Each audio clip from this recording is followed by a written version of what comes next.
And we're live. So, hello and welcome everyone to another episode of Fellows in Arms. We're already up at episode 6, which is kind of surprising myself. I don't think I've done this many of anything. But here we are, and we have 3 guests, which I'm really excited about, because we have so much to talk about tonight, and I think everyone has a really good say in everything. So with me first is Richmister, who is here next to me on the stream. Also Jorpen and Diatonic. So maybe for those who don't know about you, we can just kind of introduce you to the viewers at home. And Richmister, so what do you do concerning arms?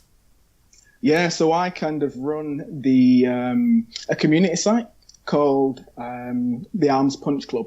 So it's kind of a community hub, like a news site that really celebrates everything to do with arms. So we look at competitive play, we look at fan art, cosplay, we run a Discord that kind of trains players as well to get better. We look at different strategies and how to overcome certain types of arms and matchups. So that's the kind of community that we run there as well. So it's a small, but it's growing every day. So it's a nice community.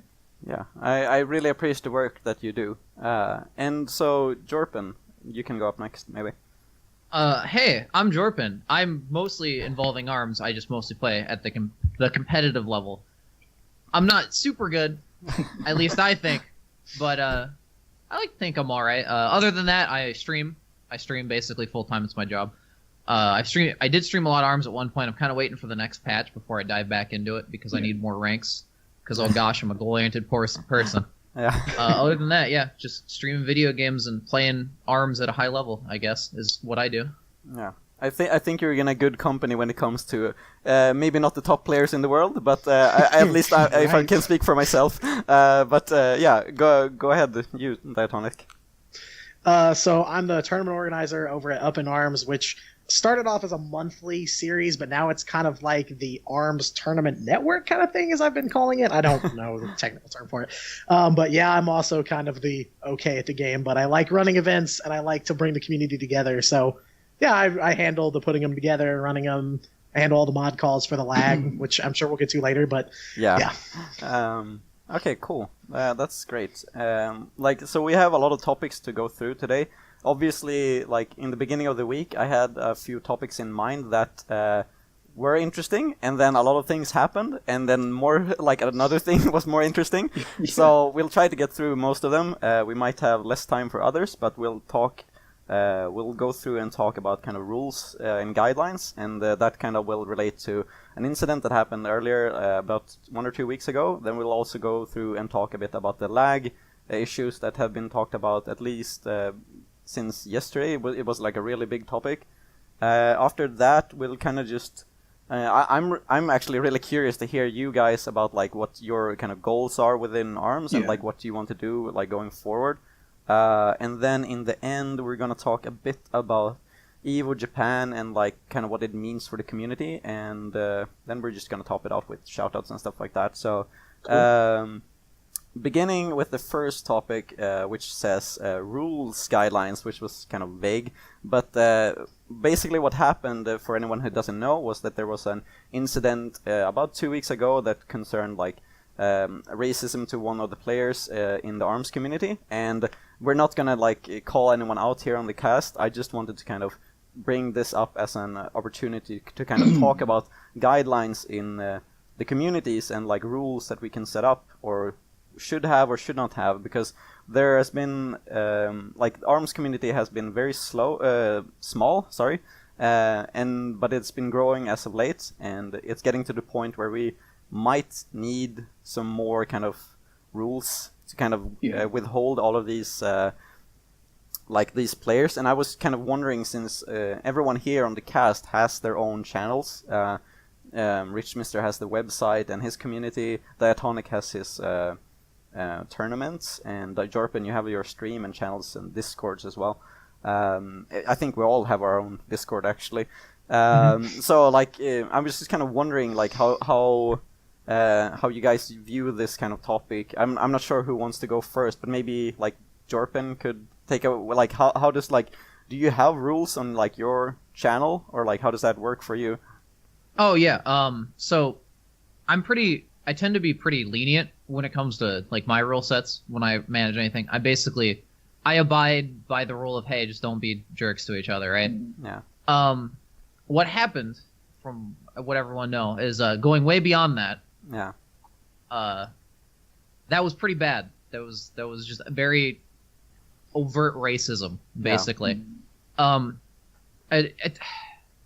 just want to say it's a product of growing pains for the game, right? You know, like when games are small and it kind of grows, it starts growing into of itself. There's not a lot of, as you've said, there's not a lot of framework, right? There's not a lot of baseline. People kind of toy and try and figure out like, okay, what is and what isn't okay. And I think it's really good that we have like pretty much everyone took the steps needed to basically say like, hey, this isn't okay. We're not going to allow this, because while they may have been joking, that joke was in very, very poor taste.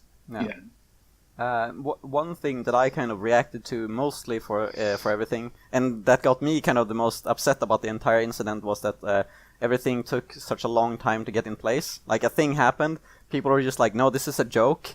And then I was like, no, oh, okay, shit, I need to get on this. And I was just like typing a tweet and being like, okay, we're setting up rules for Fellows in Arms, none of this shit. And just like, I needed to get that word out there, first of all, because I felt like a lot of the... what was happening in that, and to anyone asking in chat, this is separate from the lag incident that was happening yesterday. This was 1 or 2 weeks ago. Was that I think a lot of the people that are kind of running these things are kind of young. I don't want to blame that, but I think a lot of the people that were just like, no, it's just a joke, and then actually like there's like 200 or 300 people in one of the discords where people can see all of these things, and it's like, yeah, there's people that are like way older than teenagers, so I don't know, that got me a bit riled up. I don't know, like how do you think about this entire thing, like Richmister, and like how do you see like rules with your website and things like that? I've been around like competitive fighting games for a long time. Like way back, like Street Fighter Cross Tekken, Marvel vs. Capcom, all that kind of stuff from way back when. So right from the get-go with the Arms Punch Club, we wanted to have very clear rules, like terms of conduct. So right from the get-go, we had a list of good conduct, because the thing with our community as well, it wasn't just around competitive play. It was around fan art, it was around cosplay, it was around news. So we wanted to have some very clear guidelines. So no matter how old somebody was or how young they were, whether they were male or female, they'd feel comfortable as well. So we've actually been kind of, not heavy-handed, but we've been quite strict with what we allow to go on, just so that everybody feels comfortable. Okay, but so like one thing that I had, and we're gonna get to you to Diatonic, is that like... for me, when I set up, because we set up some rules for the Fellows in Arms Discord, like after this we were like, okay, we need to get something going, and we kind of took our time to actually like write everything out correctly, so we took like a week for us, but was like, how do you kind of enforce these rules? Because for me, and this is something that I'm curious about for all of you, like enforcing rules, like if done not correctly, you'll become the bad guy. You'll just be like the party poop who's just like, oh shit, now you're coming here and messing everything up. And like I'm curious to kind of hear that from each one of you before we like take Diatonic's perspective on things. So like maybe Jorpen, for you, we can begin like the like if someone is breaking your stream rules, like what goes down? Like, do you have mods to take care of that, or like what happens? It really depends on what it is. If it's just something like, hey, someone's kind of being like a dick, usually I'll just be like, hey, stop, you know. If that's like that's usually all it takes is, you know, it's like, hey man, like, come on. But if it really depends on like the severity, like if something, you know, like basically the rule I abide by is you can say whatever you want to me because I don't care. Like I'm really thick-skinned. Like people like insult me all the time. I'm just like, that's pretty good. You're right. But like as soon as they start insulting other people and making other people uncomfortable, that's when I take the issue and I'm like, you need to stop this right now. If you don't, then you're out. Basically, I'm pretty hard line when it comes to rules. If they're just like, you know, if you can usually tell the difference between like someone who is like misguided, right? And they're just like, oh, I didn't understand, you know, the correct social form for this thing, so I just kind of made a mistake. And then the people who are like, no, I actually hate this. I want people to feel bad. And once yeah. I make that distinction, I'm just like, okay, you're out, or I warn them like, hey man, come on, stop it. One thing that I've kind of noticed, I have another friend called Jellisar on Twitch who also streams a lot, and she gets a lot of shit. Being a female on Twitch can't be easy a lot of times. It must be hard. One thing that she told me basically was that when she actually gets these people that are just coming into the chat and being like rude to her, if she actually talks like directly at them, they kind of change really quickly because they like. It's like really weird to have someone like look into the camera when you're watching a live stream, like looking directly at you and being like, "Hey, you there?" And they're just like, "Whoa, okay." And then exactly. It's a good way of that's what you handling it, should do. actually. Then, like, have you had experiences like that, Jorpen? Like where they're just like, "Oh, okay, shit, sorry," or is this just like you ban them and they? I've had a couple of experiences like that, and it goes along with like the distinction because the person who's coming in to like hurt people, like there's no helping them because they have their goal and they're gonna do what they want to do. But then there's the person like who might just say something like they don't realize they're hurtful. Like, I've had a lot of viewers who like whether it be through like medical disorders or whatnot, like they don't necessarily understand like how to act socially, right? Like a lot of I always imagine everyone on the internet is like just like the socially awkward kid, right? Who like they don't really know what they're doing. They're they're nervous. They're trying their best, but that doesn't mean they do it right all the time. So I give everyone the benefit of the doubt until they give me a reason not to. Yeah. Okay.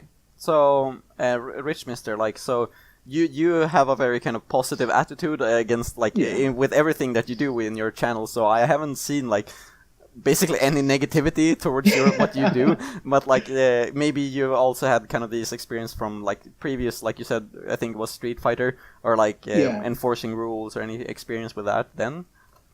Yeah, because sometimes, like with any competitive game, nobody likes to lose or kind of feel that they've lost unfairly. So that's when the salt comes out. That's when the kind of, you cheese some wins, that kind of stuff comes out. So in the Arms Punch Club, we just kind of went, not just kind of with swearing rules or bad language and things like that. It was more about the positivity as well. So if you have lost to something that you feel is cheesy, discuss it. See how you could overcome it rather than kind of just be destructive and kind of saying, "Oh, that was rubbish, that was cheap, that was broken." We'll try and see if you can find a way. See if you can find a way around it and like work together to kind of to solve it. So it's always been like a collaborative thing, and I think that's really been quite powerful in the community as well. Is that we all kind of we air everything out. So if we lose to something cheap or we feel it's cheap, we talk about it.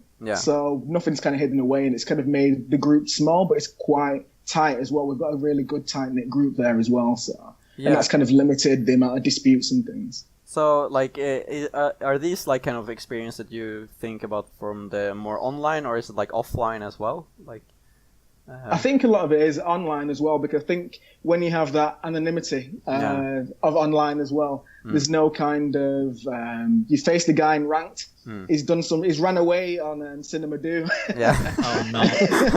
Getting flashbacks.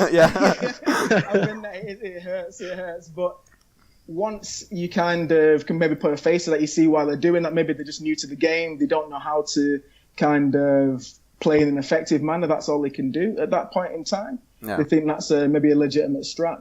If you discuss that and maybe train them up so they can play in a more effective way, it's kind of a good way to get around that rather than just like demonizing the behavior. No, I see what you mean. I think I was also thinking about like offline. I guess like ARMS hasn't had a lot of offline, so we basically haven't gotten to that point yet. But I think when we kind of do that, I think I hope that we can be like in how do you say it, like before everyone else. Sorry, my English is like breaking on me, but basically what I'm talking about, like I was at an offline event for it was Tekken. I played that super casually, like I played it with my brother, and I just joined a tournament, and I was like, I played the Japanese arcades, I'm down. And then I actually like managed to beat one guy, and who was playing it seriously, and he just like freaked out, punched the table, threw away his controller, and ran away. Wait, really? Yeah, and then he cussed me out as well. Like I'm not gonna say. Basically, he said something in Swedish that like you can't really say in like public spaces in a like small room with 60 people. And so when that happened, I was just like sitting there like with my hands up, and everyone was just like looking at me because I was the only one sitting there, and they heard someone scream. So I was just like, it wasn't Like I didn't do anything. And then when I talked to the tournament owners there, I was like, because I felt like really weirded out by the event. Like I was just like, okay, like this is not welcoming at all. And then I asked the tournament owners, and I was like, so, like, does this happen on the regular? And the only thing that they said was just like, oh yeah, you were kind of unlucky. That guy rages, like that's the only guy who basically rages, and you were unlucky to get him. And I was just like, okay, but like I don't kind of want to go here again if I'm like, if that's like how it's gonna be. So I hope that we can like stay on top of that when it actually comes to offline stuff as well. And now Diatonic, with like your perspective and kind of also maybe weaving into that, like how you view rules for your tournaments as well. Like, have you had any experience there where people have just like been breaking rules? And I know that there's like lag discussion. We'll take that right after this. But just rules in general, like cheating even. I don't know.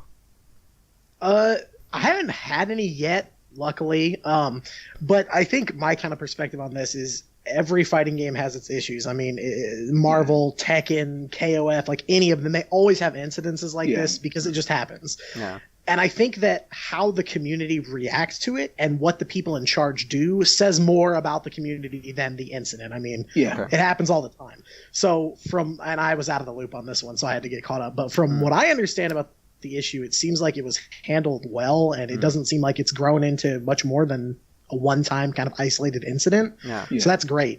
And I think with a small community like this, the better show we can put on for the FGC at large and the rest of the really established fighting games, I think the more willing they are to let us kind of, slide in with the other tournaments. I mean, EVO Japan's a big deal, but so I think in general, it's how we react to issues like this, like the rules and the common courtesy stuff, how we react. Because, I mean, there's a fine line between salt and actually BMing somebody. Yeah. So we have to watch for when somebody crosses the salt line to the BMing somebody. Yeah. I think like Diatonic was saying as well, because it's a Nintendo game as well, that's what we've got to remember as well. So Nintendo, as much as we think that they're kind of not paying attention possibly, they actually probably are to like little bits like tournaments and things like that. They've got a lot of guys who are kind of in the scenes, like behind the scenes, and stuff as well. So if we want any chance of kind of widening out the players that go to these events and get invited, we definitely need to have that kind of positivity as well. If Nintendo has to choose between kids playing a game that are looking nice and like cussing toxic players, they're definitely gonna choose kids. And in Gamescom there was this scenario where Phallus wanted to play in the tournament, but he didn't even get a response, and then the tournament had kids. So I was kind of using that kind of scenario as an example, but so hopefully I hope in the future that that we are able to kind of stay on top of these things. That's what I said. I'm sorry, chat and the stream, that I was muted there. I wanted to mute myself so you wouldn't hear my breathing, but and then after that I asked Diatonic now like about enforcing rules in tournaments and such. Like how do you go on about that? Because you are, I guess, one of the most or one of the more known tournament owners in ARMS. I actually don't know a lot of them in the community, and you have been kind of taking that spot, I guess. So for me, it's so my background, I've played fighting games, I've been in the FGC a little bit, but my background as far as organizing and kind of making calls like that has been from trading card games. I mean, I'm a big Pokemon fan, but I grew up playing TCGs and judging them and being a head judge for those. So I've always been taught in those situations, it's a lot about gauging the situation and trying to hear both sides of the issue, because I can't tell you how many times, I know we're getting to the lag thing, but I can't tell you how many times yesterday I got PMs on Discord of like, my opponent's lagging, I want them disqualified. And I'm like, okay, well, I need to know more.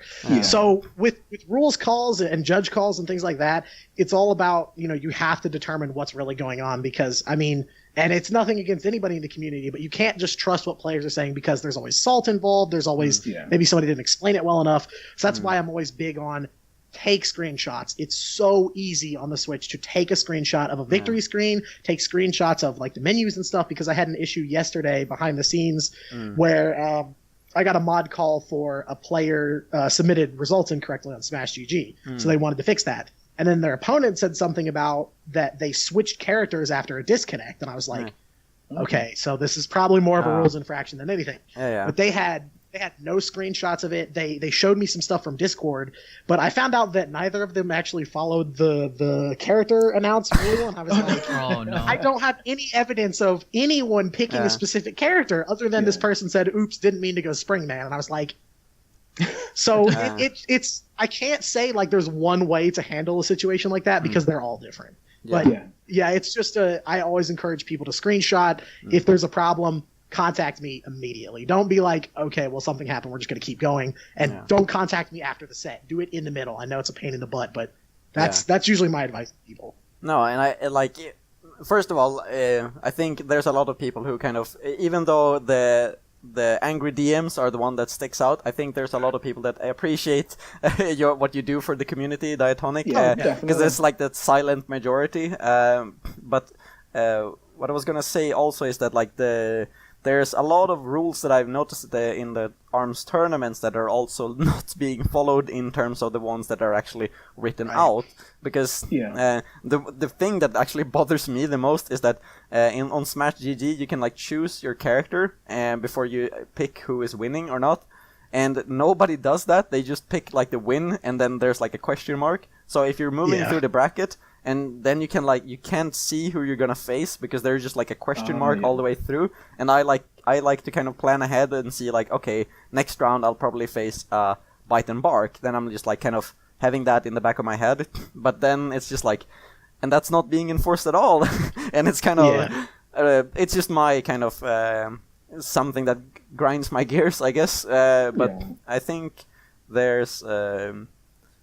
Is it because like people don't really kind of take the rules seriously because it's still such a small community, or like that could be a part of it. I think, and a few people have told me about this, and I'm probably going to do it for UIA 4 in October.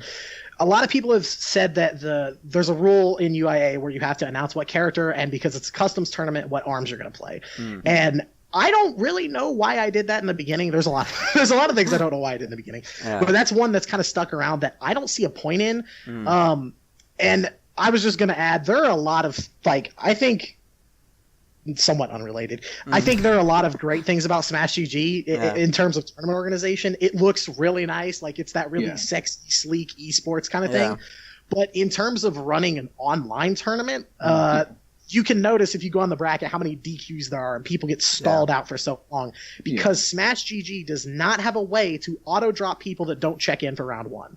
If you use something like Challenge, you can set a timer where once the tournament starts, if you don't check in, like just click the check in button, you get dropped from the bracket. Smash GG doesn't have that. So I think that's another thing. Like, but yeah, the character selection thing, I know it's a thing, and I'm probably just gonna like do what Smash does, where you can do a double blind character pick if you want to keep it secret, which people don't anyway. So yeah, I know it's frustrating. There's plenty of things that I have to work on. I got a list of things that I want to change and do. So but I would agree. It's probably a point of people aren't taking it as seriously as something like Smash or Street Fighter yet because it's not as big.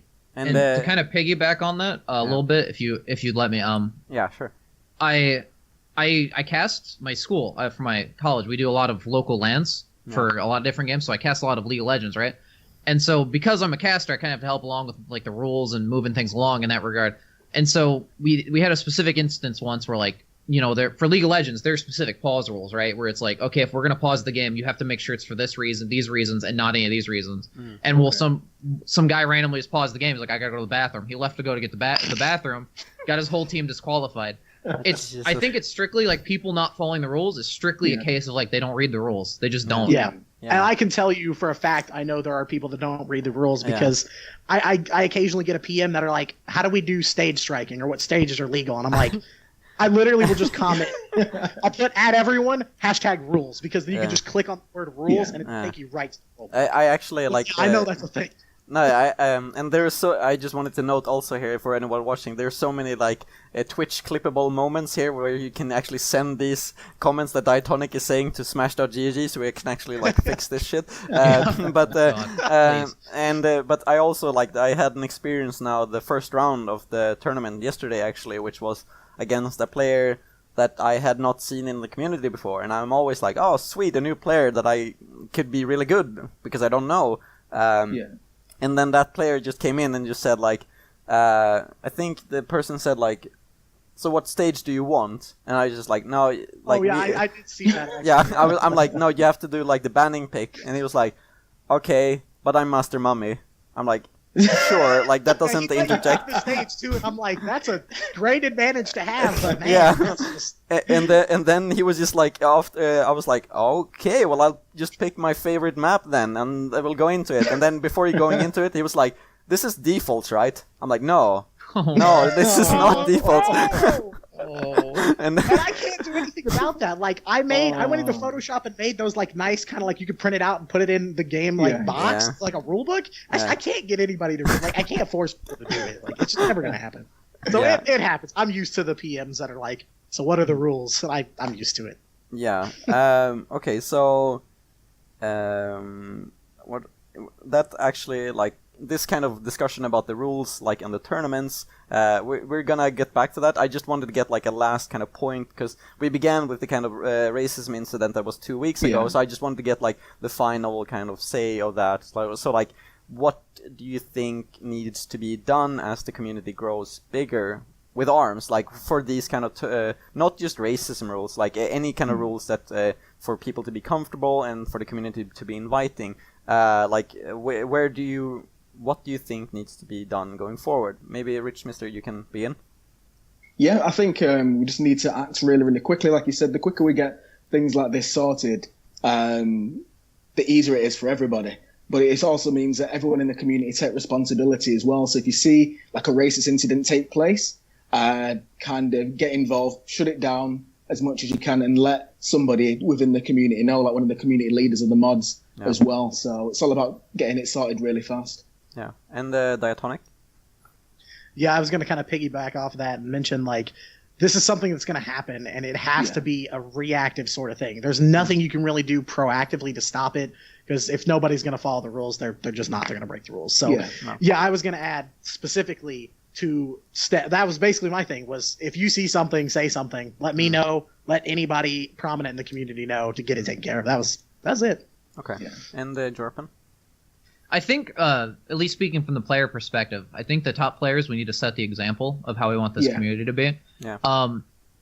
I tend to every like community for every like competitive game is completely different. Like if you look at League, it's really like formal, right? A lot of the players, at least in their communications, there are a lot of formal interviews and things like that. So like say like the closest relative to ARMS like Smash, right? Yeah. It's not as formal. It's a lot more casual and grassroots and stuff like that.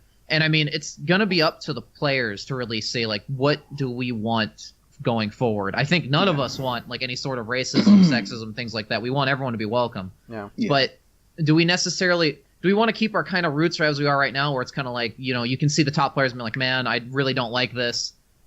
It's kind of like a degree of severity thing. Like, I tend to think I'm one of the more level-headed people. I'm like, I really don't like this. Here's why. But a lot of the top players right now are just like, this sucks. I hate this.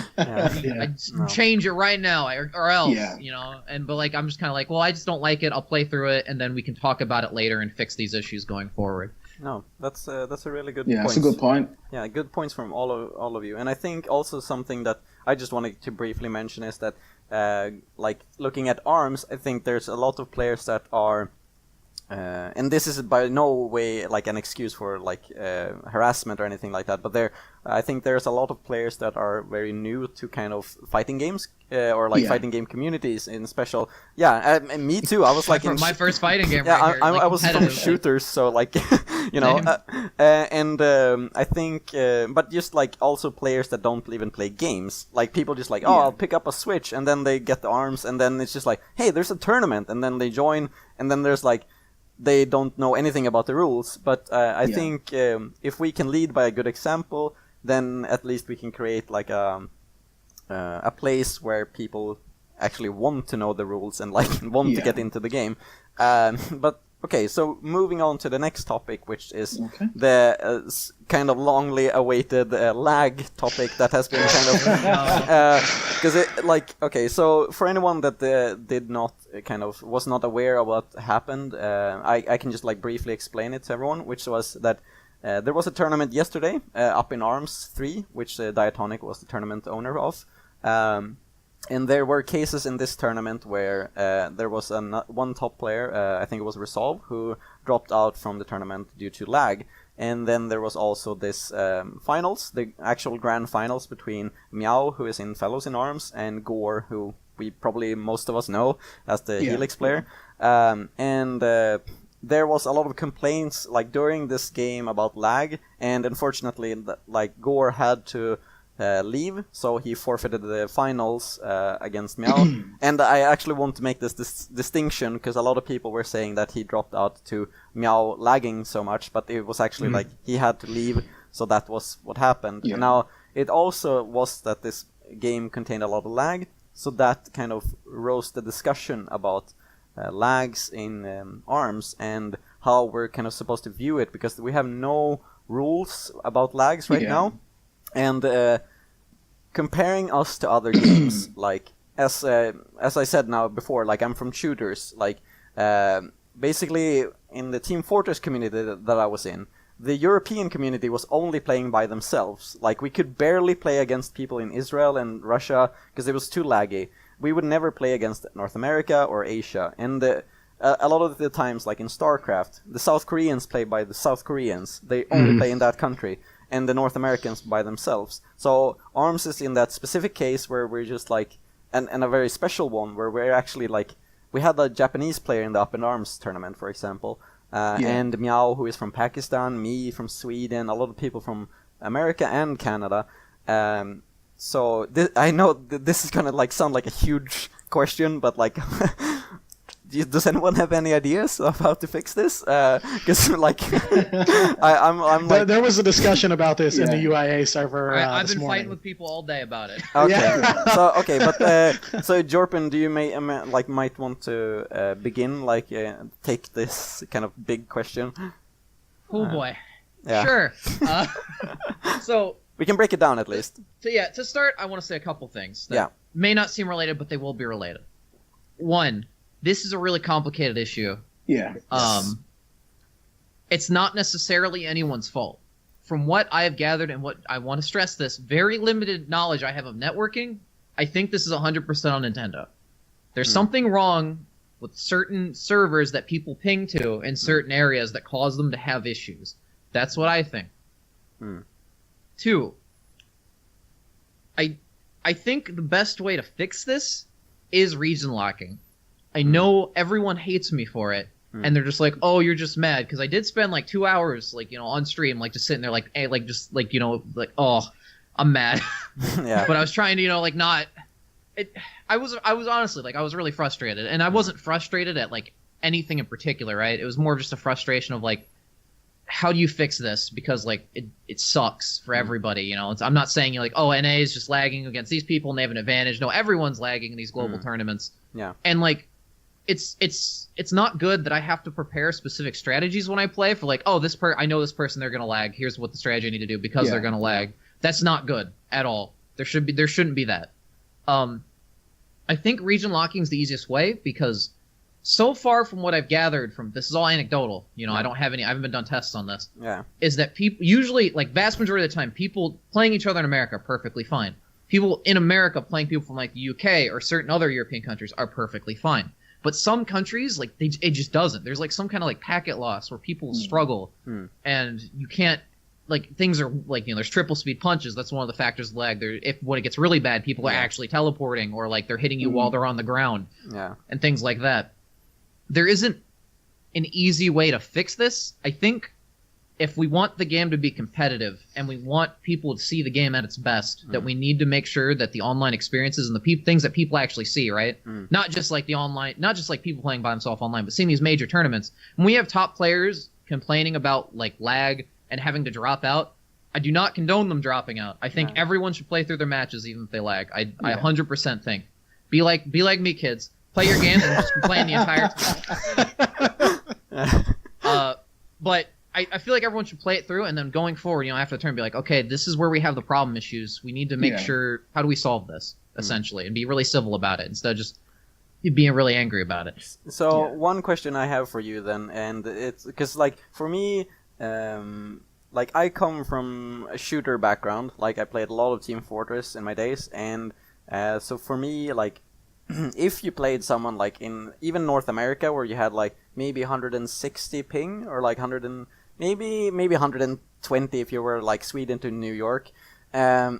Basically, when you got up to like 120, the game was like severely unplayable. Like you would get stuck indoors. You would like teleport in and out from like buildings, and then you would walk, and then you were dead in the next second, and you had like no idea what was even going on. And then I compare that experience to like what I've experienced now in ARMS, which is like, to me, in this scenario, I have felt like this is so good, and I know that people are frustrated about the lag, but for me, like when I played Overwatch now a year ago, I was so surprised that I could even play with North American players. That's the first time I've had like a fluid experience where I'm just like, hey, and then even like it's much worse, but I can play it with people from Japan as Lucio because it's just like doesn't do anything. But but for me then now, like when I was in the tournament with Omega Pen, who is one of the Japanese streamers, it was laggy. Like I'm not gonna lie about that, but I could actually play the game, and I felt like even though it was frustrating, it was like could do it. Like I felt like it was something still there. So that's why I kind of like am against the region locking. And my this was kind of long and drawn out. But my question then for you, Jorpen, just to kind of like dwell a bit more into it, when you said that this is why I don't want to like. When people's like high competitive players start dropping out, something is wrong, and I don't agree with that being a case. Like, why do you think like that? Like, what's the kind of core issue? Is it that like that they can't be at their kind of maximum skill? Is that like the issue at hand, or like what makes it so frustrating? Is what I'm kind of curious about. I think it's a combination of factors. Like as you said, like whether lag's a problem or not is highly dependent on a game. Most of the time I think it's a game issue, right? Yeah. Like you said, you don't have problems with Overwatch, right? I actually do. The way it's programmed is they specifically go on record saying this is like we favor the shooter every time, right? Oh, yeah. So what that means is like whoever shot first is going to get the advantage, right? Okay. In a lag situation. That doesn't necessarily make it fair, depending on what abilities and things are being used, right? That's their choice. It's not. I don't think Overwatch has huge overarching issues, but it just goes to show, like certain lag protocols, I guess you could say, in terms of like coding the game, are that I think Nintendo, whether it was intentional or not, kind of did like we're gonna favor the person lagging. Yeah. Because those usually seem to be the people who are like, well, I don't have any issues, when like the person playing them is kind of like, oh, what is happening? Everything's like 7 times faster than it's supposed to be. This person's now behind me. I didn't even think that was possible. Yeah. Help, But to answer your question specifically about like the top players, I think it's a combination of factors. I think, honestly, as far as I know, as far as I know, out of like all the top players, I'm one of the older ones. Yeah. I'm 22. Yeah. Yeah. That's not good. I don't know if we were gonna do like an age check here, but I'm 23. I'd say we're all a pretty young bunch, and as being young, like as the younger and younger you get, right? Like you're gonna be more emotional about things. I think it's honestly, just truthfully, like it's mostly an emotion thing, because it's like, well, I'm a top player. I'm gonna put you in a mindset of like someone potentially. This is all theoretical. I can't tell you. I can't read minds, sadly. Yeah. Okay. It's like this person's a top player, top 5. They're fighting somebody who's lagging. They could be in the mindset like, well, I'm better than them, right? Because you go the statistical like, oh, I'm top 5, they're like top 30 or whatever. I'm better than them, I should be winning. And then they start lagging. You start latching on to all these issues. It's like, well, now it's lagging. Are they really better than me if they win? if they win, it's like, does that really show that they're better than me? Everyone's going to point to that and be like, oh, look, that person beat you in top like 100. They're better than you. You're top 5. You're bad. You know, it's kind of I think it's hugely an ego thing, and I think it's definitely an ego. Yeah, exactly. Like there's a huge ego thing in regards to the top Overwatch players. Overwatch ARMS. Sorry, I'm too many competitive games. Fellows in We're just talking Overwatch. about Overwatch. Yeah. It's got it on the mind now. I got to climb those rank points. Yeah. No, I think it's honestly just a huge ego thing in the ARMS. Like we found, like honestly, like a lot of the top players I've talked to, like they've got huge egos, and I'm just gonna be honest because like even I can be guilty of that. Where it's like yesterday I was like, well, I was losing a lot, and when I was losing, when you get into that mindset, you're kind of like, do I suck? And it just gets really tilting, and you start latching onto things. And like, well, I do think there was a lag issue, Yeah, and I think that just exacerbates the issues of like these ego problems that a lot of us have. No, okay, yeah, I see what you mean. It's like kind of that kind of lag could basically, to like kind of summarize it a bit, like, so the lag probably can tilt a very high skilled player into like playing worse than they should have done, and then that can actually affect the game, which is a very good point.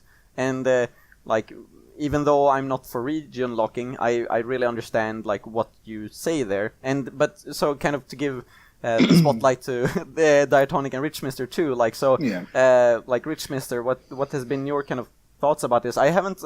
Have you been in the tournaments or like as a player? Or? Yeah, no, I've not. That's region-wise as well. So I work full time and like I have a family as well. So I'm very limited in the time that I have that I can devote specifically to like ARMS and tournaments and stuff. And the majority of the tournaments so far have been in US times, which kind of is really difficult for me to get involved in. So I've not been able to get involved in tournaments that much as a result of that.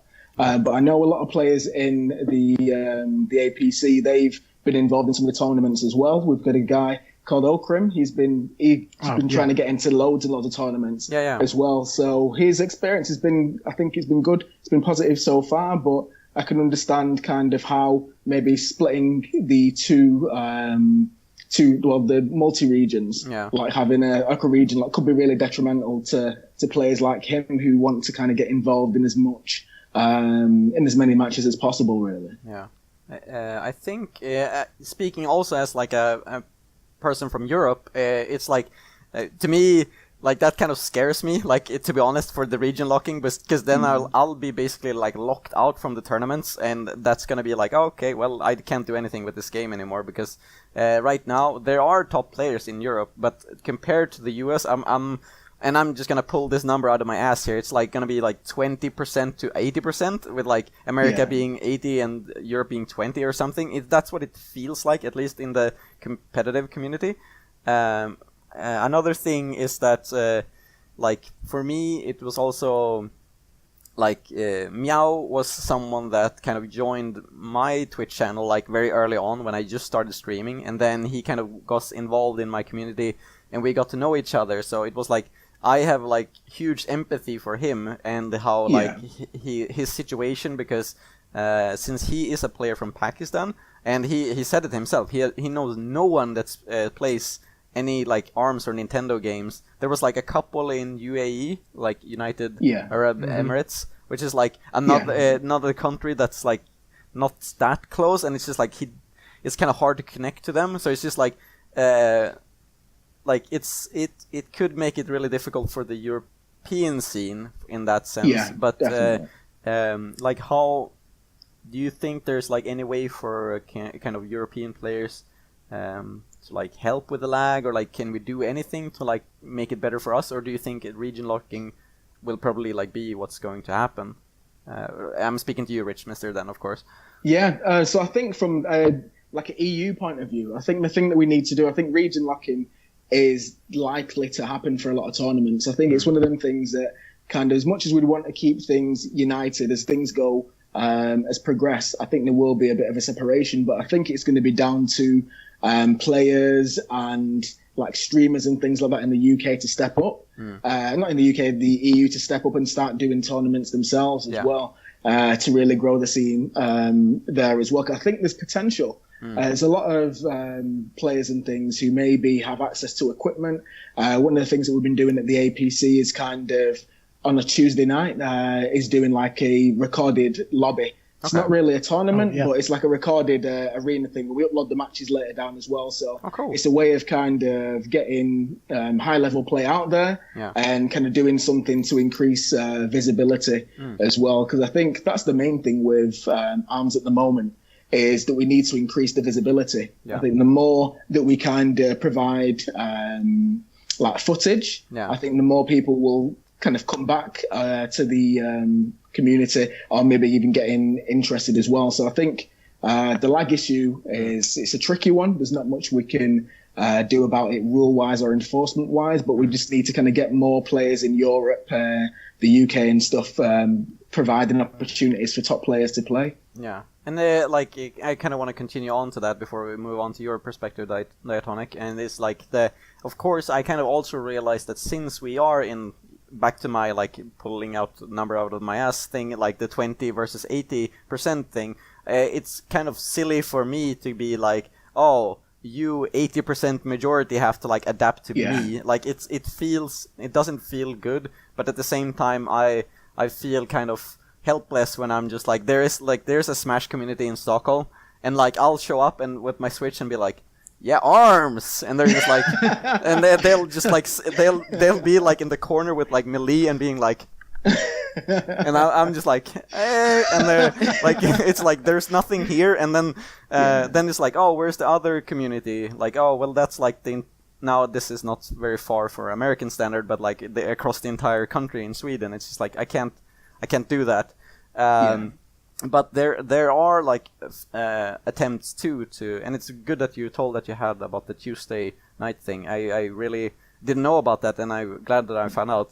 Another thing is that in Sweden, in this, I think in February, there's going to be like a huge tournament that is taking over for another Swedish tournament in ARMS. It's mainly focused on Smash and Tekken, but they're going to include ARMS as well. So I'm trying to get people hyped for that, so we can actually like have a first offline ARMS community tournament. We had the one in the UK for the I-56. I don't know what number they're on. Yeah, I think it's I-64 even. It's like way too high. Which Seoul obviously won there. But I think it's gonna get difficult for Europe if this happens basically. Another thing I just want to briefly mention is LAN adapters. I don't know if anyone from Europe is watching this, or any other country that's not America, please buy LAN adapters to your Switch, because it could really improve your connection. And I wish I was sponsored by a LAN adapter company right now, but I'm not. I'm just like saying that as a PSA to everyone. Please buy that. They're like $10 to $20, or I guess I don't know what that's in euro, if I'm gonna be honest. Swedish crowns for the win. But I want to hear Diatonic's view on the thing. Who basically, I guess you have a lot of kind of thoughts since like yesterday and everything that happened.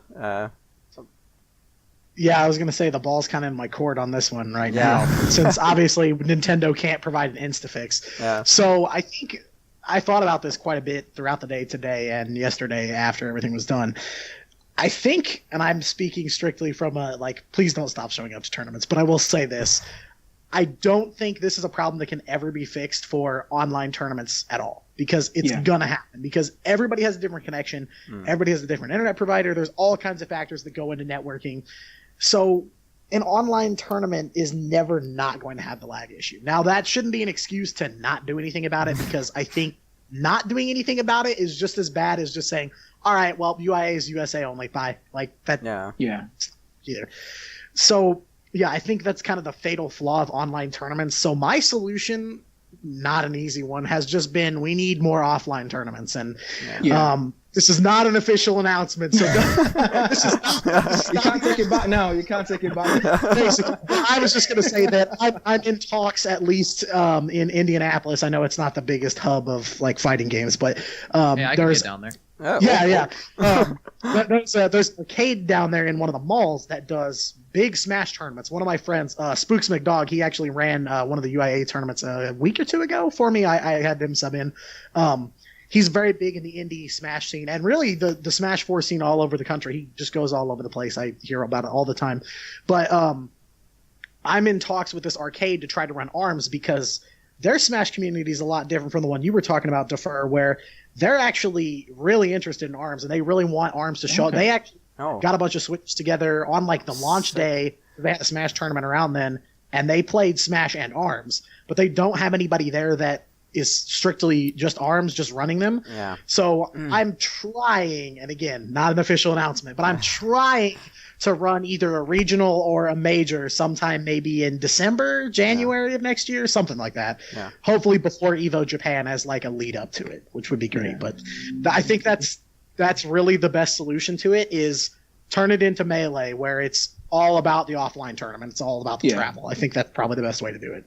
Yeah, I think, but now, okay, so before we kind of move on to this topic, because it's probably we were talking about defaults and customs for like maybe 4 episodes in a row, and I think this topic is gonna be like a returning one, and there's like we can't cover all bases of this, but I'm just hoping that at least for now there's like in the upcoming tournaments, like the least thing that we can do is that everyone buys a LAN adapters to actually like kind of improve, like make sure that everything is as good as they can be, because I mean it's different from country to country, and like I don't know, it's the speeds are different as well, and like one thing that I also kind of am a bit frustrated about, which it's like a reoccurring theme when it comes to Nintendo, is their lack of transparency.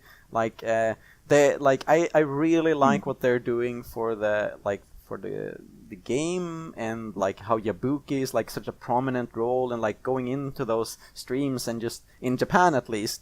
But I feel like there's so many questions that we have. We're just like it's gonna be at that level where, like as you said, Jorpen, we're just like. The way that you were talking about it, where it's just like there is some places that have like ping issues, where it's just like Nintendo could basically just be like, oh yeah, this is how it works, now you can like work around this, but they're never probably gonna be that, and they're just gonna be like, okay, we'll let them figure it out, like they'll get there. We need to keep in mind that Nintendo is a Japanese company, and along with them being a Japanese developer, there are certain things that come along with that. They will never communicate to us. Yeah. In my time, doing like game industry things, I can't recall like a singular Japanese company that actually like was super transparent and opened up with their English audiences, right? Yeah. And they were like, hey, this is what's going to happen. No, they balance for Japan, and then they, we're a second-rate country, honestly. Like that's like all of us just collectively. There's Japan and then the rest of the world, right? So like, they're just like, okay, because think of it like this, like, because you know how games get localization, right? So say like like a game made in America gets localization in Japan, right? Well, maybe they're really open with their American audience, but like Japan just like, oh, you just get language fixes, like it's you don't need more than that, because we don't speak Japanese, we just pour it off to somebody else. That's kind of what happens with Nintendo, right? Is like they might explain their in-depth processes and thoughts to the Japanese audience. I don't think they do, based on what I know, but it's so much more work for them to be like to go, even if we are the bigger audience, right? It's just. There's so much more effort involved in them reaching out to like the America, North America, Europe, all these other vast geographical areas, right? Yeah. So they just don't do it. Yeah.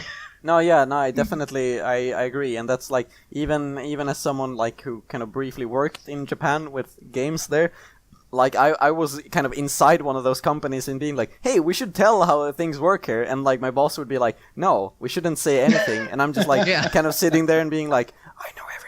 But it's like it was really like a weird kind of thing, and I think definitely it's like company culture kind of getting in the way of that, because even though there is a Nintendo of America, Nintendo Europe, Nintendo UK, there is even like a Nintendo Sweden, which is like out in the nowhere, and they have like a Mario statue and shit, but they don't do anything. They're just all kind of subjects to their overlord, which is in Japan. And that kind of sucks. But we're gonna talk more about this, and this is gonna be like a topic in the community, hopefully, that we can kind of figure out over the coming months, because there's gonna be tournaments coming up that are offline and online. So I'm hoping that we can at least get some kind of something out of this, basically. Yeah. And hopefully people in the chat and like viewing this can kind of see what they think about it as well. So this is kind of not related to what we've been talking about now. We're going to switch over to our third topic of the evening, which is kind of, I named it growing the community, but it's also one of those like vague things where it's just like, I'll just put everything in there.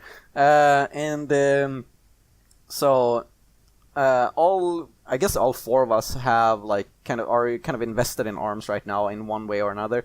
And for me, it's been like, I'm really curious to hear like what your goals are for the kind of being like choosing to invest your time in ARMS, and like what you kind of want to do with your time with it. I know that we've kind of touched upon this for like at least Diatonic with the regionals and things like that, but kind of more just speaking kind of openly about it. Maybe Jorpen, you could begin if you want to. Do you have like any current goals when it comes to ARMS right now, or is it just kind of, I'm gonna stream ARMS sometimes and then it's gonna be other games, or it's just gonna like BT is gonna develop? Like, how does that look for you? Personally for me, as I said before, streaming's my job. With that comes along certain things. Like, when I first started streaming ARMS, like I would, it's huge, right? Like I was one of the people getting like hundreds of people watching, and people were super interested in it. Sadly, that is not a reality on Twitch anymore. Yeah. And just even as myself, like I at heart, like I love ARMS, right? But I'm the kind of person who kind of switches it up. Yeah. So I need like other experiences. So I do plan on keep playing ARMS, at this level as long as I can, as long as I want to, and I want to keep showing it to people. My main goal is like, because when I talk about ARMS, because I still have a lot of people come in from my chat and they're like, hey, what happened to ARMS and whatnot, and then other people start asking like, hey, what's ARMS? I don't even know anything about it. I'm like, well, I play a lot of ARMS. I don't really do it on stream. I used to a lot.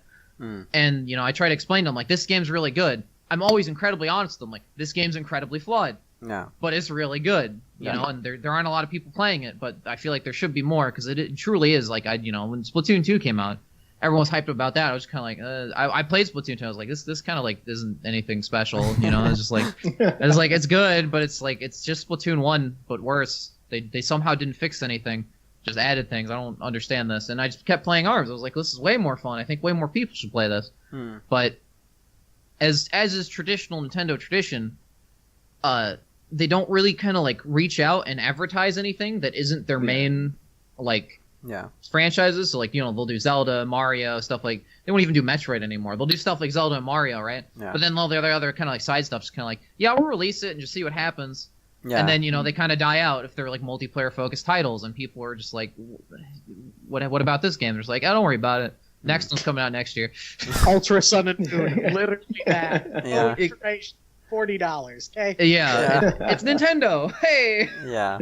No, that's also like a thing we've been saying in the casts in the past, but I hope that you are able to kind of stick in the ARMS community, because I that's one thing that I've been like kind of noticing as well with Tentenman as well, who is like you and Tentenman being like one of I guess the top streamers for ARMS, and it's like him and you switching on to other games, and I've seen that and been like, well, it's understandable. So at least from our parts here, I don't think you're gonna get any hate, but we hope that you can stick around and maybe do well in BT, so the hype comes back to that. No, we're still working on things with that, so I don't want to talk about too much of BT, because we haven't officially launched yet.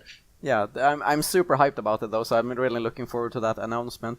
As for you, Diatonic, like as I said, you touched about your goals briefly, but do you have like any kind of milestones in mind, or like anything that you like are aiming for right now? I don't think anything you can necessarily quantify. I think my goal from the beginning has been to bring the community together. The best way to do that is to run events that they can all participate in, so you get a bunch of people in one spot. I mean, that's why I go to tournaments, because I like to just look up and down rows and see people all playing the same game, and everybody has the same common interest. It's a little different online, but so my goal has always been to bring it together, and I want to make Up in Arms was originally kind of just like, I can't wait for 12 people to play in my tournaments, and now there's almost 300 people in the Discord. So it blew up more than I thought, but it was kind of intended as like I guess if you want to call it like the training ground for making yourself into a competitive player. So Yeah. it's a good place to start because it's easy to get to. It's free. You don't have to pay anything to play. It's online. You don't have to go anywhere. And I think it's kind of evolved into like now one of the forefronts of the community, which surprises me. But so yeah, I don't have anything quantifiable necessarily. I would love to be able to run some kind of regional major type thing in the near future, but nothing really I can quantify other than as long as people keep coming together to play ARMS, I'm happy. That's great to hear, and I'm kind of have a question to that. Like, is there any kind of goals that you would have in case of like kind of prizes for the tournaments, or do you like want to keep it being like kind of bragging rights, kind of training grounds, or do you want to move it, if you can, that is, like onto having kind of prize pools in the tournaments? I think I've been asked this a lot, no surprise, about pricing and all that. I think the biggest reason for me to not do it right now is because of the lag issues that we've talked about, because it's only going to cause more problems if you have people playing for money and it's not competitive because people are teleporting all over the stage. So for now, I haven't been working on it because I want to see how this issue pans out in the future. It's something I would love to be able to do, and for a live tournament, it's going to happen. Like that, it's going to happen. Yeah. But for an online tournament right now, where we're having these lag problems, I'm trying not to do it just to keep people from getting more salty, because I know it's already frustrating. So I don't want to do it until we can make it more competitive. Okay. Thank you. And so, Richmister, for you and kind of ARMS Punch Club, is there like any kind of goals that you have there, or like anything that you're aiming for within the community? Yeah, we've actually got a couple of things in mind that we want to start pushing forward as well. We're coming to the end of our interview series, The Big Ten. So that goes up on the site every Friday. We've kind of postponed it until version 3 comes out. Because a little plug here as well, we're actually looking for a Mechanica player and a Master Mummy player who want to do an interview as well. Of course, we'll have Lola Pop as well when she's released a little bit down the line as well. And then once season 1's finished, we're hoping to move on to a season 2 with slightly different questions that are now more relevant, that ARMS has been out for a while. As well. We're hoping to continue with the recorded lobbies as well, and on a Tuesday night, like a time that's good for those in the UK and EU as well. So that's something we're pushing forward with. And yeah, it's just that kind of stuff as well. We're always thinking of things that we can do to improve and really bring more people into the community, because I think one of the things that's good about Nintendo games as well is that they're evergreen titles. So even though ARMS came out, like, say, a couple of months ago, there'll still be people picking it up in the holidays. People will pick it up all the time, right? And they're going to need places to train and learn about the game. So we're hoping that at the ARMS Punch Club, we can be one of those resources where people who have just picked the game up can come in, and there's no egos, they can learn the game and kind of get involved that way. So we're just trying to keep a steady flow of, in ARMS-related content coming, so that by the time when people do pick up the game, there'll be something for them to kind of get the teeth into community-wise as well. So that's our goal. That's great, and I really appreciate that. That's also kind of, if I can take that question into my court as well, is that I think the kind of constant stream of content is very important in this way, and that's something I really appreciate with ARMS Punch Club. There has been plans of being like another community website that I've been hearing about, but it hasn't even gotten up to running, and you've already been online for like several months now, so it's just like, I really appreciate that exists. And as if I could speak for myself with like Fellows in Arms, we actually have like a lot of things planned, and a lot of it is like way too overscoped, and we're like currently trying. Same, but we're just like trying to figure out where we're gonna like put the limits, and one of the things that I can tell about, at least now for the stream and like everyone viewing, is that we're like, I was always planning on going to EVO Japan. Like I lived in Japan and I wanted to go back. EVO Japan was like my excuse to just going back there. Maybe I can, meet my girlfriend's family again. It's like, I want to go there. But then suddenly I have a team, and then it's like, well, more people want to go. So right now we actually have 3 people from Fellows in Arms that are like confirmed to go to EVO Japan to compete and be there. we're definitely thinking about like doing kind of vlogs and stuff like that. We're also kind of thinking about doing like some sort of documentary, like going there and like filming everything, because I have an overly expensive camera that I'm not using, so we should like do something with that. So hopefully we can bring that together, and that's like, if we do that, I'm so hyped, because that's like the even though I don't want to be like, oh, my documentary is gonna save the game. It's just more like the how you're looking at the Smash Brothers documentary and being like, holy shit, that did so much for like Super Smash Bros. Other than that, we're also looking to kind of make a website of our own, and perhaps having like a community hub there. I don't know if you guys have heard about it, but Akiosho, who is in the team, he has been doing like a leaderboard that's been outside of the Nintendo leaderboard, or dashboard, I guess they call it, which is based off the tournament records. So basically not just the ladder rank. So we're thinking of displaying that there. The ARMS team battle sheet that I hope that you've seen, basically just listing everyone in their teams. And also something with you, Richmister. Maybe we can do some sort of collaboration with content as well. Definitely. But moving on to the next question here. Like, since we all are making content one way or another for ARMS, I'm kind of curious to hear from you guys if there's anything that you feel like is missing, like currently in as for streamed content, videos, pictures. Like, do you think that there's something that we're like currently missing that we should have more of in the community? Maybe Diatonic can be the first one on this. Like, like I mentioned, live tournaments are definitely important, but I think because that's like not necessarily a higher barrier to entry, but not something that everyone's going to be interested in. I do wish there was more ARMS streamed on Twitch, because I don't have a ton of time to play.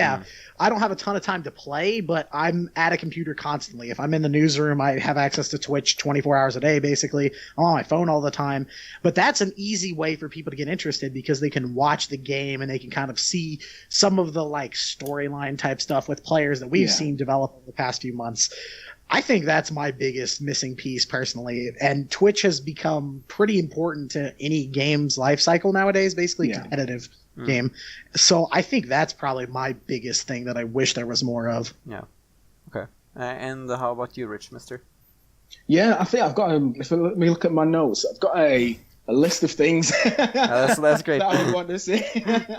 But I think from somebody coming from a other fighting game community background, I think we need, as an ARM community, more kind of tutorials, more guides. There was a really good series by Nev Bamshu. Called ARMS, I think it was ARMS Academy. Yeah, ARMS University. Kind of looked after ARMS University. That's the one. It's fantastic series. It really looked at ARMS and the mechanics in depth. And we need more stuff like that. We need, I think, more character tutorials as well for like people who are character mains. I think one of the things that I think is the constant battle of ARMS as well, because we've not got a really high combo system and there's no kind of like DHCs and all these kind of really big fancy combos. It's showing players what high level ARMS actually looks like.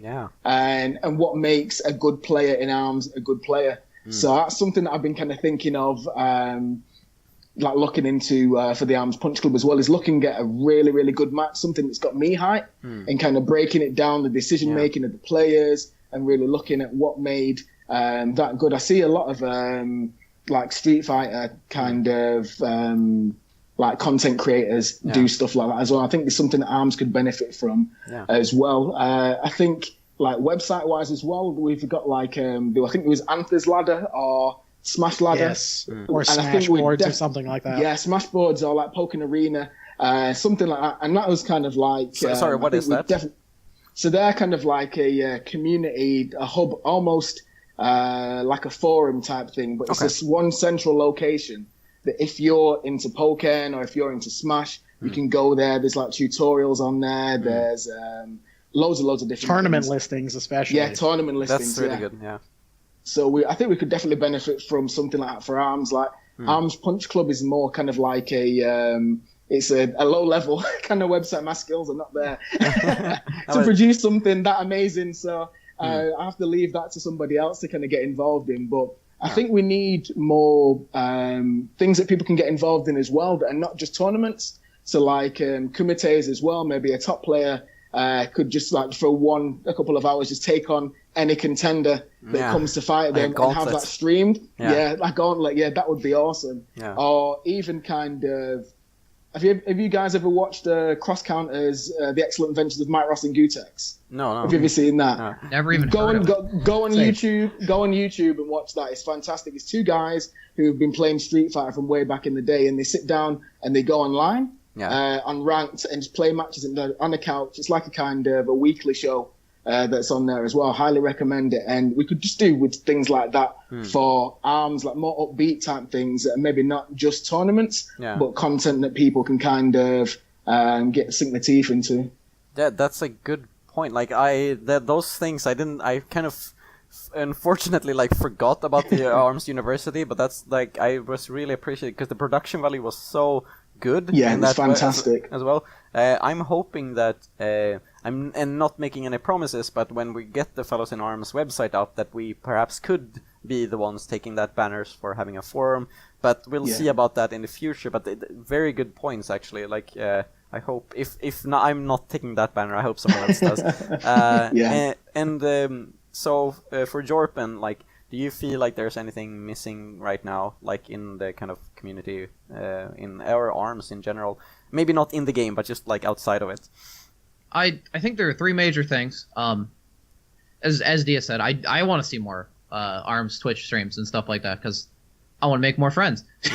Just straight up, you know. Yeah. When it's like, you know, as people have said, like, I'm gonna quote the famous Kotaku article, "ARMS has no legs." Okay, but you know, when they mentioned, you know, when they mentioned like, oh, there's nobody streaming on Twitch, and there's only one, you know, like Twitch streamer for ARMS. Like that's basically true. There's like me, and there's 10, right? As far as like bigger streamers, and I put that in quotations because we're both pretty small either way. Yeah. And like I think they're just, it's partly because there isn't. I don't want to say there isn't an audience for it because there is. There's lots of people. It's just that the audience doesn't necessarily show up all the time. Yeah. And I don't want this to be misconstrued as me like, oh, I need more viewers, or else I won't stream the game. You know? But like, it's just like, you know, I get it. Like people, they necessarily don't want to watch ARMS all the time, and I get that. But if there isn't people showing up, then there won't be people streaming it because that's how it works when it's people's jobs. You know, nobody's just like, oh, I'll just do this in an open room if it's their job because they can't. Yeah. The second thing, I think, is we need more EU tournaments. I was, as Dee was saying earlier again, we were kind of talking about not Up in Arms. Am I right? You guys, you all have ARMS in the title. I can never remember. The tournament yesterday. Up in Arms, where, yes. Yeah, okay. All right. Yeah. We were talking about, I was talking to a lot of Europeans. It's like, well, you know, the main argument against regional tournaments is like, well, we don't have any tournaments. Yeah. And it's just like you need to understand, like, you know, there aren't a lot of tournaments in America either. It's just that we go forward and we host them. Like someone needs to step up in those European areas and be like, hey, this is where a tournament's going to be. We're going to have an online EU centric tournament. And I think that's the major issue with this problem right now is that because most of the tournament organizers are in NA, we're doing NA stuff. And then the Europeans come over and like, well, why does this work for us? It's like, well, because this is for North America. You know, and if it does push comes to shove and everyone's like, okay, basically across the board, everyone's like region locking, then EU really is going to have to, if they want their competitive scene to grow, they're going to have to be like, okay, we need people who've got the charisma, the moxie, the guts to just sit there and get yelled at for lag. That's a fair point. Wait, was that your second or third? I didn't remember the numbers. That was my second. Yeah, my third is I kind of agree with. I just kind of want to agree. Like I just want to see more like positive stuff. Like if people know me, I'm not the most positive guy. I've never been about like, you know, like, oh yeah, positivity, you know. But like even me, it's like, come on, man. After a while, like this is just there's a lot of negativity around ARMS. Whether it's about the size of the scene, whether it's about the top people playing, or the fights, or whatever, right? And I want people to know like this is a small part of it, and we all. I at least going forward, I'm going to do what I can to show, like, hey, I may be a dick, but I'm not always. Yeah. So like follow that example. Yeah. Okay. That sounds good. And I also want to mention for anyone watching this and is in Europe, there is a European Arms Discord, and there are weeklies for the European Arms scene. They have been doing it for like 2 or 3 weekends in a row now. So it's small, but it's something that we kind of have to cherish, and we have to kind of get the word out there. Hopefully we can get that Discord posted on Reddit and things like that as well. But yeah, like great, like all of you had really great things to say on that point. But we're gonna move on to the kind of last topic of the evening, which is more again a reoccurring topic, because we have been talking about EVO Japan, I think, for 2 topics, but this is gonna be a smaller one. And what I wanted to talk about with EVO right now is that since we don't have like those kind of big offline tournaments in America, there are some. Few in between there. The one that everyone is kind of like seeing, like the end of the tunnel, it's like EVO Japan, like that's gonna be like the huge thing. And I was kind of wondering your opinion of like, is that necessarily like a good thing? And what I'm saying there is that like I feel in some regards that when looking at EVO Japan, we're kind of putting a lot of kind of hype around it, so we're kind of forgetting everything else, where it's just like, oh, what is going to happen after EVO Japan? Like, is there going to be anything after? Like, what if they don't announce EVO, like Arms EVO in America? Like, are we screwed? Like, or like, so I was wondering about your opinions on that, and maybe Richmister, you can like kind of begin on that, if you will. Yeah, so I think kind of going with what you just said then as well, I think it's a very dangerous attitude to have, to put so much emphasis on one event. Because if EVO Japan comes around and it sucks, like people don't turn up and it's not really a good thing for Arms, then like you said, if everyone's focusing on that as the end game, then it's going to be really, really bad for the community. So I think we need to look at EVO Japan as a big event. Definitely train hard for that, send the best players and everything like that as well, but also kind of focus on what, like the community in general as well, and making sure that there is something then after EVO Japan, because I think after that it's like the US EVO as well, and what if Arms is not in the listing? Does that mean that Arms is dead and everyone packs up and goes home?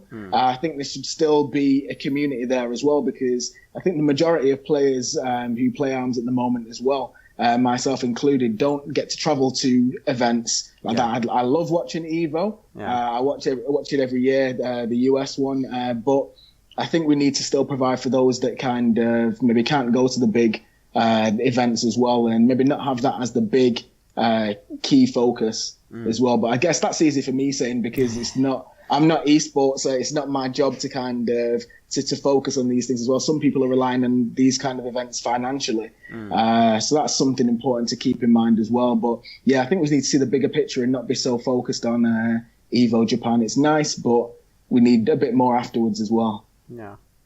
Maybe, do you have anything to follow up on that, Diatonic? Maybe? Yeah, I was going to say, in some ways I agree, but I think there are a couple of things I would argue are important about EVO Japan.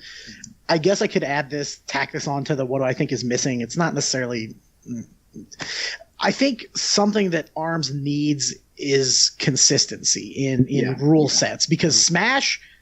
And to be fair, Smash has been around for years, a lot longer than Arms. So you can pick up Smash 5 and you're going to know what stages are legal and what stages aren't. But we need kind of, because the customs versus defaults argument it's not dead, but it's kind of really toned down a lot. But I think the biggest thing for me, and not just the tournament, I think, and I guess this is a TO, so I guess this is why I saw this, but I see EVO Japan as a way to kind of get everybody on the same page in terms of rules. So if EVO Japan is like all customs, like these stages are banned, these stages are counter picks, these stages are starters, and it works really well, then everybody's going to start doing that. And now all these online tournaments have a great advantage in that it's a good way to train for a real tournament, because all the real tournaments are going to run those rules. On the other hand, if they do something and it doesn't work, then people are probably going to try to avoid it. So I'm hyped up for EVO Japan. Obviously, it's EVO, so like that name means something to fighting games. Yeah. So it's a big deal. So I agree. I think we do need to kind of think of what do we follow EVO Japan with. Yeah. But I think that there are a lot of things that are going to come out of it, not just, hey, look at all these ARMS players all in one place. I think it's, hey, now we see what stages really are janky and what rules work and what rules don't. So that's why I'm putting so much emphasis on it. But I do agree. I think that we need to kind of ask ourselves, what do we do after that? Yeah. And finally, Jorpen, about this. Man, I want to go. No, I do want to go, but in all seriousness, I do think, they're like both, like we've seen both sides just immediately in the argument. I think there are merits to both. I'm kind of more on the side of, we don't want to put so much emphasis into one tourney because, like you said, what if it flops? Yeah. That's not good. But at the same time, I do agree that like the standardized rule set will probably help out people a lot because as we all know, as of us who have been in Discords and such talking about this, the customs versus default argument will never end. Yeah. There is no one there is no one who's like just like we could have both. There's always just like the side of like, all right, like you think you default, that's not the way the game was meant to play. Buki would hate you, and then you got the people who are who were defaults only like. Well, customs make certain characters broken. It makes I'm sure you have more characters, but everyone's going to use the same arms. It's so dumb. Yeah. It's going to make the game more and more stale. Like I think there are merits to everyone's arguments. It's just we all need to like chill out a little. It's just, and I want to see. In general, I want to see more tournaments so that a little bit of the focus is away from Japan. Even though it's big, I want it to be big, but I want it to be like I don't want everyone to be looking like, oh, Japan's going to save us, and then it flops, and it's like, well, pack it up, boys, let's go home. Yeah. No, it's a fair point all across the board, and I'm kind of one thing that I'm hoping for with, especially with EVO Japan or like any other tournaments coming besides it, it's that we get these kind of I don't know how to like what the naming for it is, but kind of like a hero, like the kind of how in the beginning of the kind of when the tournaments were on, we got Sol that kind of came out of this tournament, and everyone was like, "Holy shit!" And then before that, we had Zerg, who was who was like the hero from E3, and it was like, "Whoa!" And then they're coming for the next tournament, and now I kind of like feel because Zerg was not necessarily like a competitive player. Like, of course, he did win that tournament, but it was like it was new for everyone. And Sol, who has been kind of maybe inactive as of late, I'm really kind of hoping to see, especially since Tenten and Sol is going to Japan for EVO, that maybe they can like kick up the dust and like bring back that kind of hype that comes with a player, and maybe actually seeing like players like Ku or Omega Pen actually live in person and being like like you can, because that's one of the things that I really love about EVO Japan, where they just like they put these two dudes usually like on the stage, and you can just like watch them and see their interactions. Like that's where like that's what came out of the Smash Brothers documentary. You could actually see the people, and it's also something I really want to do with this cast. So thank you again. Thank you all for being here on the show. But it's all like good points. But I hope that there is much else as well after EVO. I also now I wanted to make like this announcement that I told you about like before the cast, but for everyone watching is that like we've been talking a lot about tournaments, and I recently got in contact by a tournament organizer that wants to do a really big ARMS tournament that's online in December. Like more of those kind of details will come out soon, but I'm just gonna say that they had a prize pool of $500 in Splatoon before this, and now they said they wanted to branch out to ARMS, and they contacted me and fellows in ARMS, and hopefully we can make it into a good thing. I don't know how much more I can say about that now, but hopefully we can also kind of get to more of a conclusion of how we're gonna do with the lag issues as well. Because then as you said, Diatonic, if there's gonna be money involved, shit's gonna hit the fan. It's gonna get a lot worse. So but that's happening, guys. And also I this is just kind of for a personal one. Like if you're in Sweden, there's gonna be a big ARMS tournament in February. I just wanted to say that. Just contact me. I'm gonna hook you up. And now for the last part, we're just gonna do the shout outs for the cast, because we're like at the end now, and we're just gonna do the last parts here. So maybe Richmister, you can kind of like tell something that people should do, like maybe check out your thing on Tuesdays, like just give us the rundown of what you're about so people can find you. Yeah, so with the Arms Punch Club, if you haven't done so already, please go to our website, armspunchclub.co.uk, or follow us on Twitter at Arms Punch Club there as well. We also have a YouTube channel as well. We're uploading the highlights from the recorded lobbies as well. So if you type Arms Punch Club in YouTube, you can find us there as well. We also have our Discord as well, which you can find the link to that in our Twitter page. So come say hi in our Discord as well. We're friendly. We'll look after you. So come and like join us in there as well. And just shout out wise as well, I just really want to give a shout out to the community that we have there as well. And even all our partners as well, like you guys over at the Fellows in Arms as well. You guys have kind of sometimes pop into our Discord as well for a quick chat. Yeah. And it's just really nice to be a part of that kind of our community as well, but the extended one. As well as, and I think that's something important that we need to do going forward as well, is have this communication between different groups of arms, because we're all a bit separated at the moment, but if we could get together and form one big group, that'd be pretty amazing, I think, as well. So yeah, shout out to everybody in the Arms Punch Club. I don't want to list you all by name because I will miss somebody out and you'll cuss me out in the chat. Yeah. But you know, you guys are awesome, so yeah, keep coming to the chat and keep contributing as well. Okay, thank you. And we can move on to Jorpen and your shoutouts. Well, hey, I stream. I make jokes for a living. Yeah. It's all right, I guess. If you want, you can follow me on Twitch, twitch.tv/Jorpen. You can follow me on Twitter as well, Jorpen_. I post a lot on Twitter and just stream a lot on Twitch, just various things. The next week, hopefully, we've gotten the release window for Lola and the 3.0 patch. It's 11th to 20th. I'll be diving back into ARMS, like, very much so when that comes out, depending on what's in it. As long as there are more ranks, I'll be happy. If there aren't, let's see. I need something to do, man. Other than that, I kind of want to shout out everybody at Breakthrough. We haven't started up everything. We got a couple of initial people, but everyone there is cool. I'm really happy to be a part of it. And just, everyone who's watched, not only me, but this and everyone here in general, thank you all so much for supporting us. We're trying our best to give you good ARMS content. Yeah. And, sometimes it doesn't work out, but sometimes, like this time, it's really good. So thanks for having me. Yeah, thank you. And we can move on to Diatonic.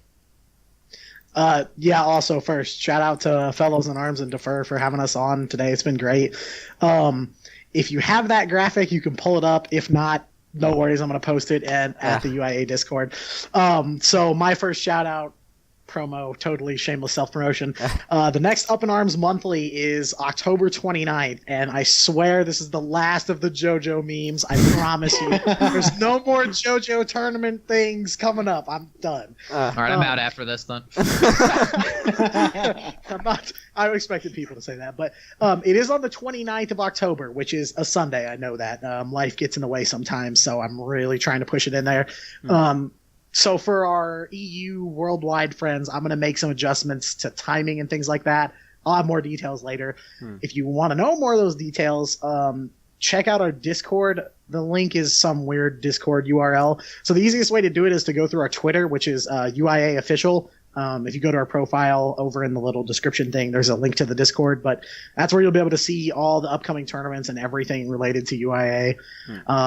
There's some other things that I'm working on down the pipeline, so be sure to go head on over there and jump in the general chat and just say hi. And I'm around all the time because I'm a big nerd with no life and usually have access to electronics, so I'll be on there pretty frequently. So other than that, yeah.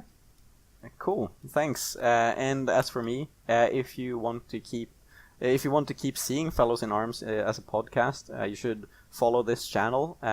And I'm going to give the shout out to now the team Fellows in Arms, which have been helping me so much this last 2 weeks, where we've been getting everything up and running. Hopefully we can represent us in more tournaments. But other than me, you can also follow Akiosho's channel, who is also streaming ARMS, is getting everything started there. All the VODs of Fellows in Arms will be up on my YouTube channel, which if you scroll down on Twitch, there's the button, but otherwise you'll probably see this on YouTube, so never mind. We also have a Discord, which has been growing as all of yours has been as well. Other than that, I'm just happy that we got to have this. I just realized while you were all doing the shoutouts that we forgot to talk about button mapping, but that's and it's unfortunate, but it's something that we're gonna have to talk about in upcoming episodes instead, when people have actually had time to figure things out and see if there actually was anything interesting to change. So if you want to, you can look forward to that. And as an announcement for that, the next Fellows in Arms is going to focus more on like the offline communities, where we're going to have both Hanukkah and Pineapple joining the cast. Nice. Now I'm forgetting who the last person was, but we're gonna figure that out. And the announcement is gonna be on Fellows in Arms on Twitter. You can follow that and stop following me. We now have an official account. Other than that, please don't follow me. I need those likes. But other than that, that's gonna be it for the cast today. So thank you everyone here for being on the cast, and thanks for having us. Yeah, and thanks for everyone watching this. I guess we can just do like I really like to do like a screen cap of everyone waving, because I get to put that up on Twitter. So if you just can say bye and wave at the people, we can do that, and we'll see you guys next time. So see ya, bye.